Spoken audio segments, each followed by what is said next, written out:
6 months in to owning this, here's my review of the Dēzl 780 LMT-S.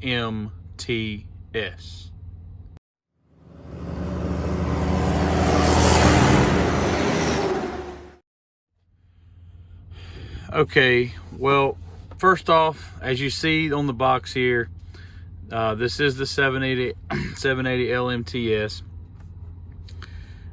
This particular model is compatible with the E-Log and is compliant with ELD. So if you're an owner-operator and you're looking for some sort of an ELD solution, according to Garmin, this is compliant with everything that you need there, and you would just have to buy the accompanying hardware to make that happen. I'm a company driver at the moment, so that doesn't apply to me just yet. So if you're here for that part of the review, I can't help you. So if we look around the box, it actually does show you, if you look at the box when you pick it up, it's a true size of actually how it looks. So it's pretty spot on with its size there. But if we look at the back of it here, it goes over all the different features, truck and trailer services directory, and I'll show you all that on the unit itself. Truck routing and warnings, truck friendly parking, truck points of interest. It does have brake planning. I have not used brake planning. It will tell you when your 30-minute break is up. If you'd like, you can set it to do that, but I don't really care about that.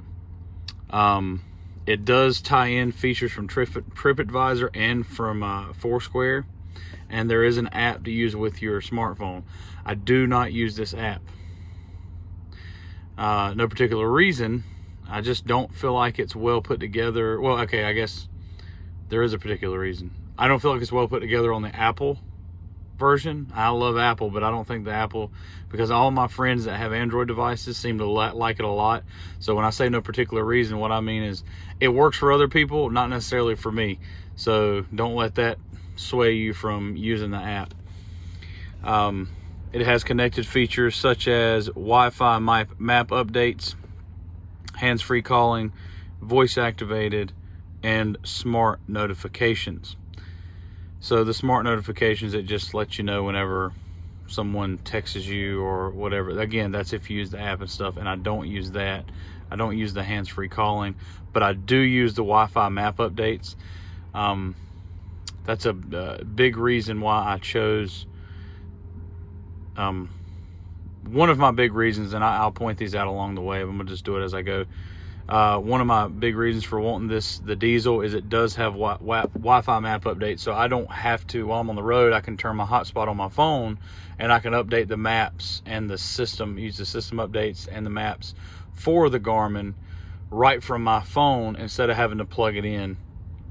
At the time of this video, or at least the last I checked, and feel free to correct me, Rand McNally does not have a wireless option to do this. Where it connects to your phone and will let you update that way. And it is voice activated, so you can, and I'll demonstrate that in a moment, where you can tell it what to do, and for the most part it will do it. So we'll get into that in a moment.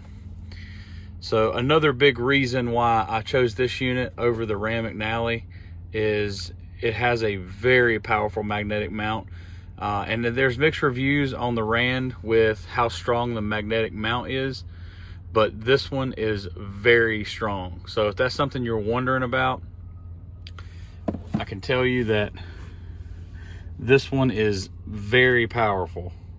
Matter of fact, let me just demonstrate it this way. So as it's, I mean, it is not coming off of there. It's very, very, very, very, very, very, very secure. So with that, as I've seen some of the Rand McNallys do have issues with the magnet and it falling off of it. But if you're watching this and you have a Rand McNally, maybe you haven't had that experience, but that's not a risk I was willing to take. And I'm a sucker for a good magnet here, so that's what I got. So we're going to put the box to the side there, and let's talk about the overall design of the Garmin. So we're going to take it off of its mount there for a minute. And it is a rugged design. If you're watching this and you at any point in your life have ever had a Nextel Motorola cell phone, this is its GPS equivalent. It's beefy. It's got a rubberized outside. It's very solid. It feels like it's in an otter box of some kind. It feels like it's in a case, but that's just how it is. It's hard plastic right here. I think you can see that in the reflection. And then it's more of a rubberized surround here. And it does have so on the back of it, you've got your speaker, which I don't use. Mine stays on silent all the time. But it is a loudspeaker. It does a pretty good job. I would test it on but I don't know. You can't really tell that from the video how good a speaker is. So I may or may not test that. And then this is your volume up and down.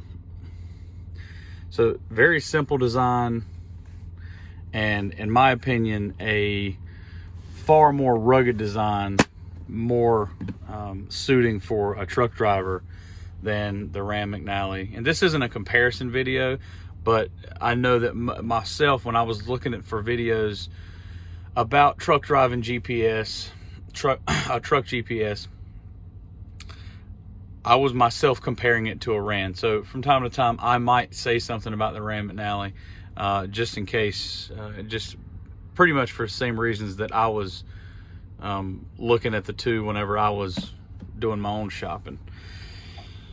So the first thing that you're going to notice when you boot this up, I didn't do a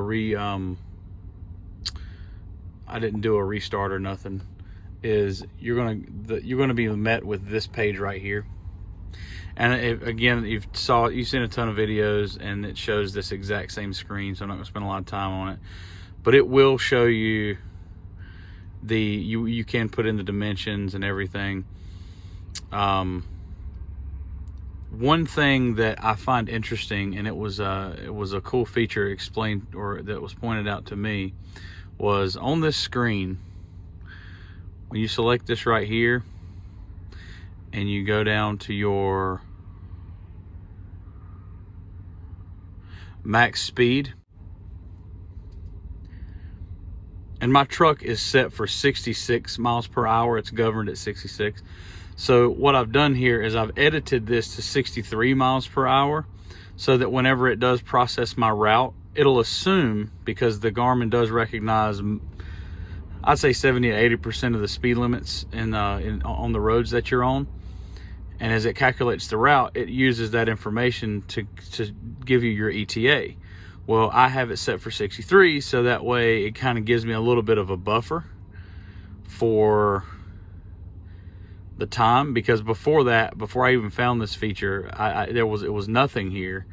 And just like right here where it says add, it was right, that's what it said. So this 63 sets me up for being able to have a little bit of a buffer, instead of it assuming that I'm going 70 and a 70, or like in Texas, a 75 and a 75. It sets a realistic, more realistic number. So that's a cool feature that is kind of tucked away on this screen under the edit, that you don't really think about until, because once you set this up, you're done. You go click, click, click, you go here, and it brings you to this screen right here, and then you pretty much never go back to that truck screen again. So when you come to this, it's a very simple layout. You will find when you boot it up, there are a few icons here and a couple over here. I've tucked everything away to the second page, so that because I don't care about any of this stuff, and all I want to see is my map and my where to. And so in your home screen, this is what you have: where to, view map, your time, your battery life, and then when you pull down here, you could see the date and the day of the week and stuff. Bluetooth connected, shows that it's recognizing your location. It is Android based, and so there's a lot of similarities to an Android tablet, but don't let that confuse you with any of the cheaper. Like, I know that they make the Ram McNally 8-inch tablet that gets like really bad reviews, and it's Android based. That hasn't really affected me very much here. This is a GPS first. It doesn't try to be really much else. It does have like a browser and stuff on it, but it's not pushed very hard as far as like as a feature. This is designed and it's pretty much treated exclusively as a GPS. So whenever you go into settings, you have your navigation options, which is going to show you all the different route preferences, driver assistance, traffic if you want to set it up, miles if you want it to be miles or kilometers, things like that. And I'm not going to go through every one of these because it's very basic stuff. Your storage, your location, your security, your system, your time and date, about device. This is where you would go to do your system updates, as you see right there. And I just did a system update yesterday, so I know that there's nothing. If I wanted to connect to my Wi-Fi, I would just go into my Wi-Fi and I would find my phone. Right now my phone is not turned on, but I could log into the DOT rest area where I am here in Iowa. But that's enough of that boring stuff. Okay, so the GPS itself. So it's very simple and it's easy to do. You could just turn this GPS on, and with very little tutorial or instruction, just click on the where to, and then you're going to put in whatever your address is. You can also go to your saved. So address is very simple. It's exactly what it says. You put in the address, the number, and the street name, and then the city. Saved is going to be anything that you've put on in the past. And usually it tries to pick something that's close to you. Right now it's confused with me because I'm in Iowa and I have nothing saved in Iowa. Not really confused, but there's nothing near me. Your recents.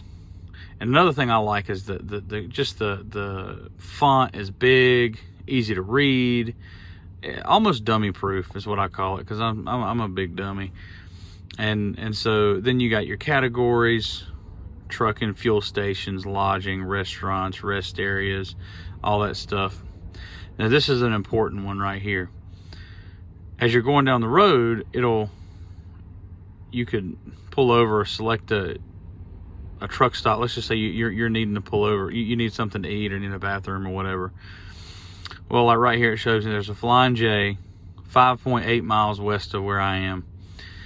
If I had a route set, which I'll do that in just a moment, it would point me in the right direction. It'll say this is in front of you, and this is a really useful feature.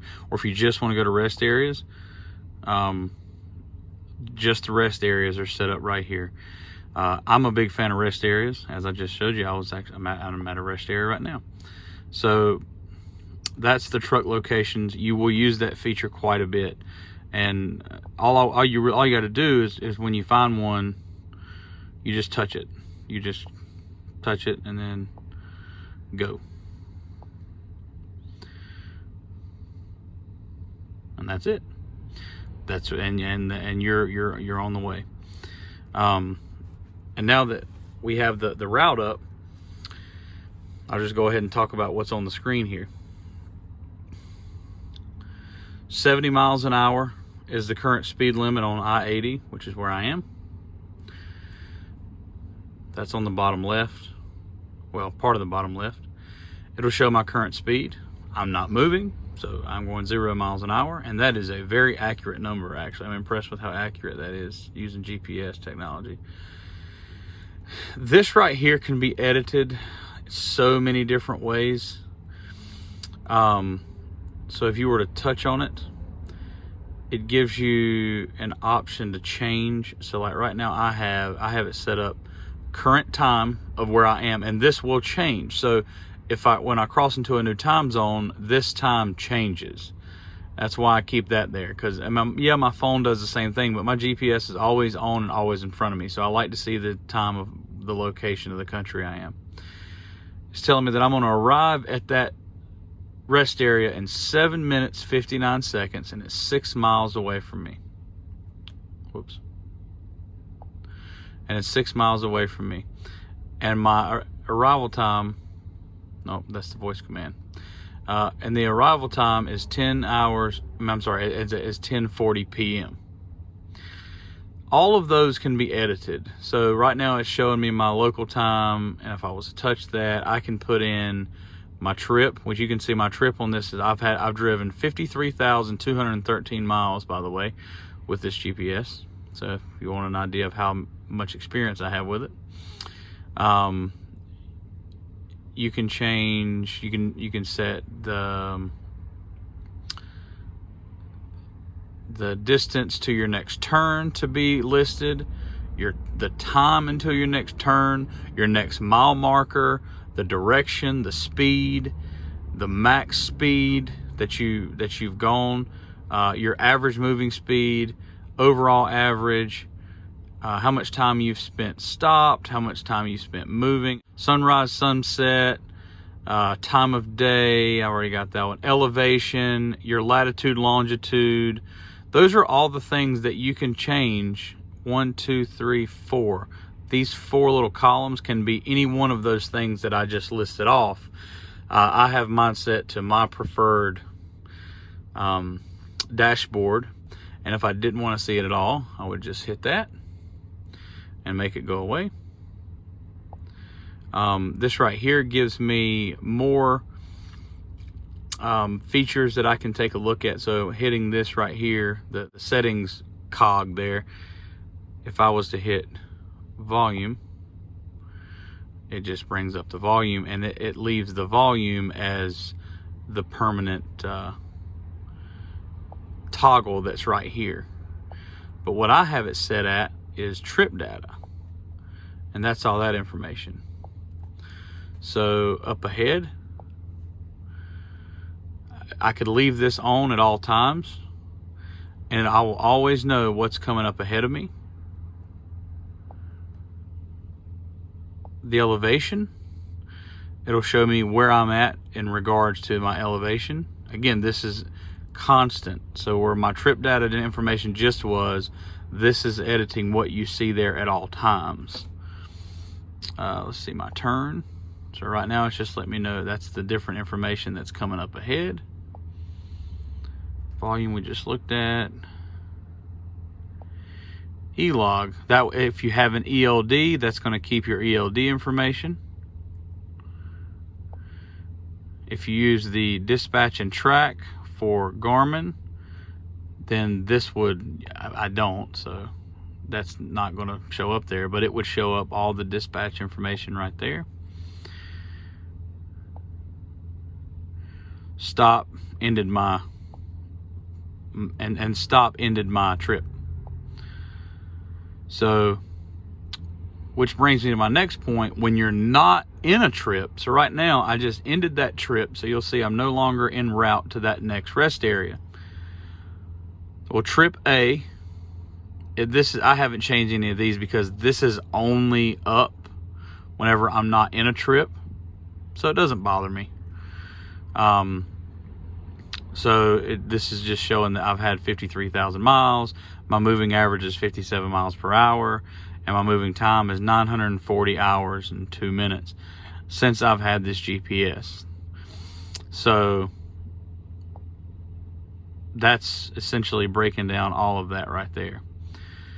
So now let's go back to where to. So we did truck locations, and truck services is similar, but it's very specifically if you're looking to be towed, looking for trailer repair, truck repair, parts and equipment, scales, and weigh stations. So let's see, we want to find a scale. Well, scales are pretty much at every truck stop that's out here, so we'll do that at the Flying J. Continue on I-80. Okay, there she goes, running her mouth because I didn't turn her off a while ago. but at least you got to hear it. So that's the trip.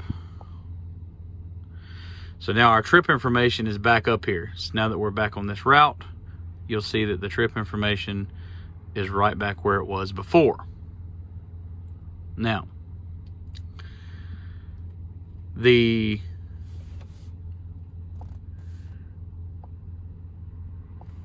where to section also includes a trip planner, which I haven't really used very much of. I go to a lot of the same places, but it is a cool feature. You can set up where you want to start and then add locations along the way, and then you can select where you want to go, or where your final is, essentially. So starting in between points, and then your final destination, to get you where you're going. It's a cool feature, but I think that's pretty common in most GPS. Go home would be if I had a home address set up in here, but I do not. And then there's the fuel stations and the Foursquare and the TripAdvisor. I don't use very many of these at all.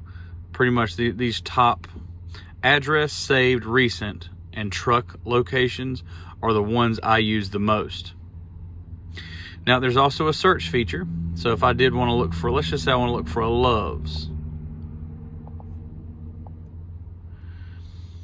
Well, it's using my current location, and it's going to find the closest Love's to me is 20 miles.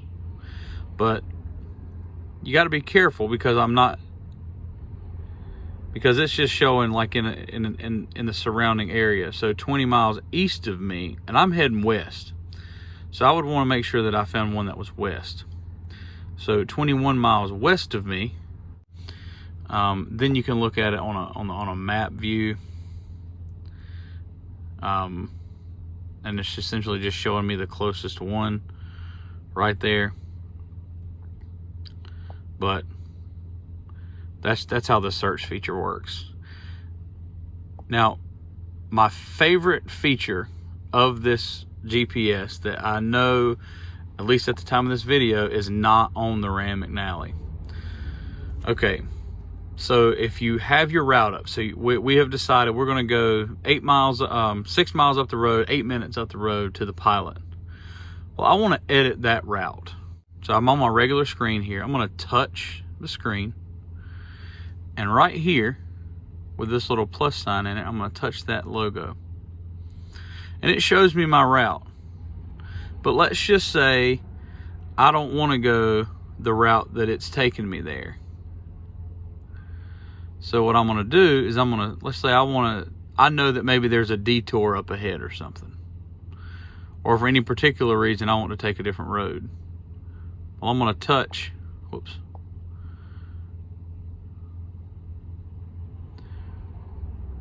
right there,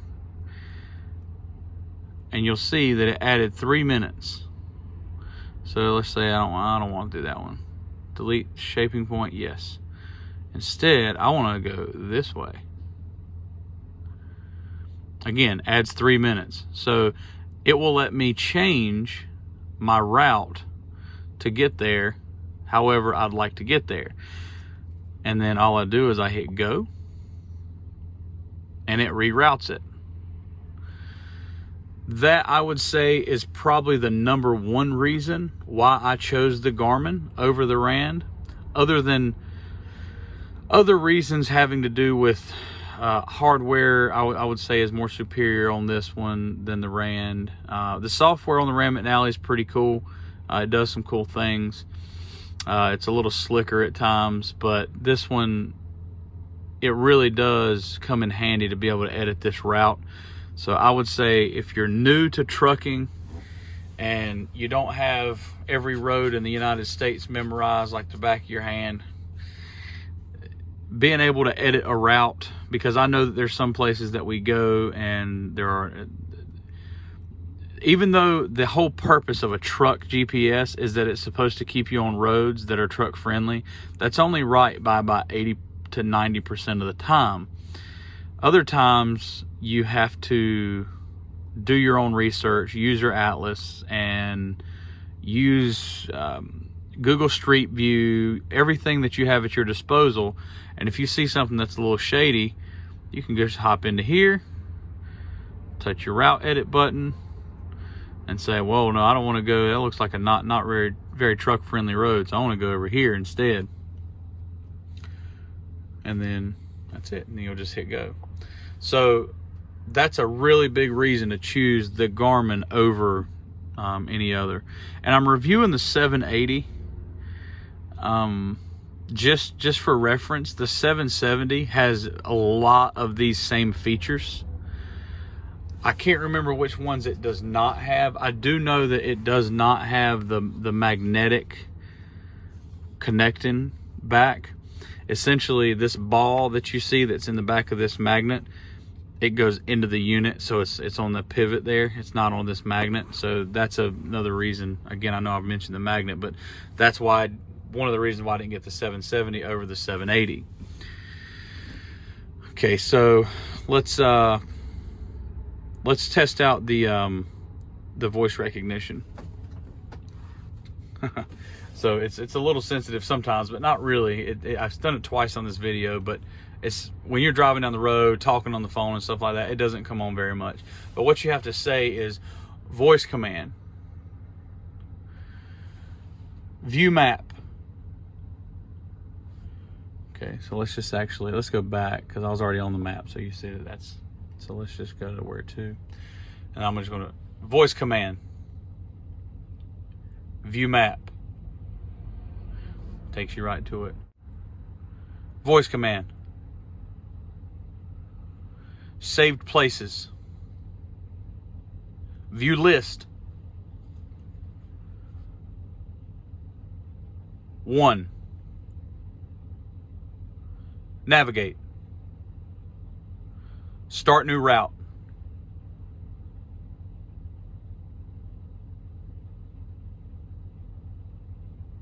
so you'll see that just using my voice, I was able to access several things. And of course, just like with every other voice recognition product, it's not the most efficient, but I'd say that's pretty daggone hands-free. And that's why I like to save a lot of places I go, especially like my favorite rest areas, or my favorite maybe even restaurants, or just places that I know are peaceful to stop along the way, not just customers and stuff. Because if I'm en route to a customer, I mean, you're already en route to that customer. You probably hit that while you were stopped. But it's just really nice to be able to just say voice command, find category, fast food, Taco John's, navigate, start new route.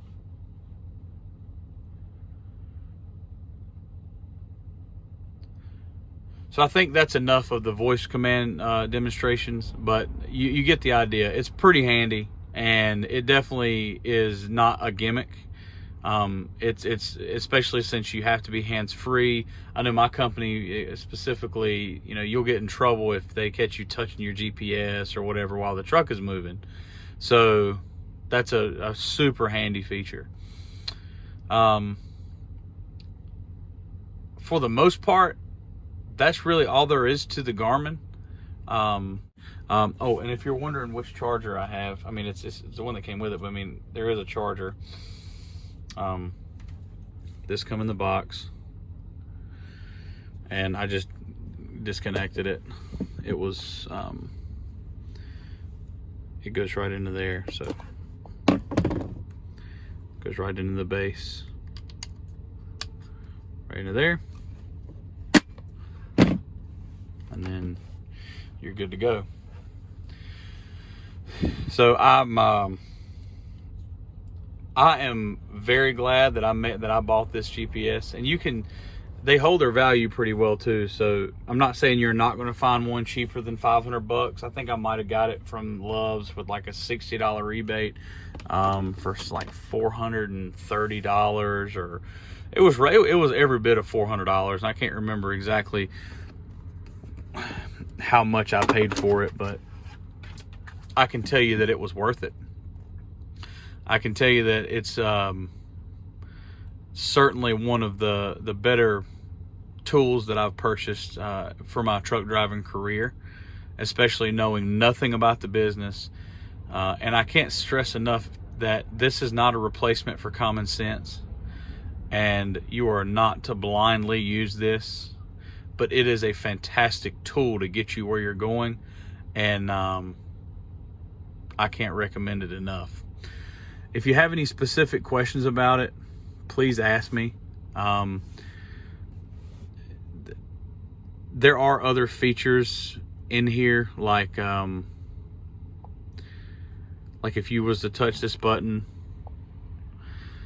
it does go into other things, but I don't use them. So like the rear view camera button, that's there, but I don't have a rear view camera set up for this. Service history, I don't keep track of that because I'm not an owner operator. You can view the map from here, where I've been, where to, the weather. The weather and the traffic are both, yes, this does have weather and traffic, both of which you pay for. It's $5 a year for each service. I don't have that. I have plenty of weather and traffic features on other devices, but it is nice. I know some people that use it.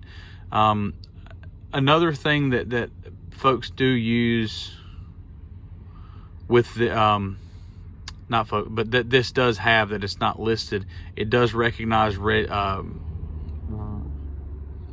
traffic cameras as you're going through like a stoplight that might have a traffic camera that would take a picture. If I'm not really sure why it has that, because I mean, I'm not planning on running any red lights. But here's your browser, your calculator, your calendar, your clock, your all this. I don't use any of this stuff, and you will not use it either, so I'm not spending any time even showing it to you. The stuff that I have showed you is the stuff that you will use for the most part. And if you do have any specific questions about anything else, just ask away, because I'm all about wanting to make sure that if you're looking to get into the business, that you have the right tools and that you understand what you're getting into and what expenses there might be. And this is a pretty decent sized expense, but I can tell you it's worth it. Not mandatory. There are other options. There are subscriptions on your phone and things like that. But having this hardware dedicated for this one purpose, I'm a big fan of it, and I can't recommend it. I can't recommend it more. So reach out to me. Give me a shout. I'm going to end the video now. Appreciate you guys for tagging along. This has been the review for the Dēzl 780 LMT-S.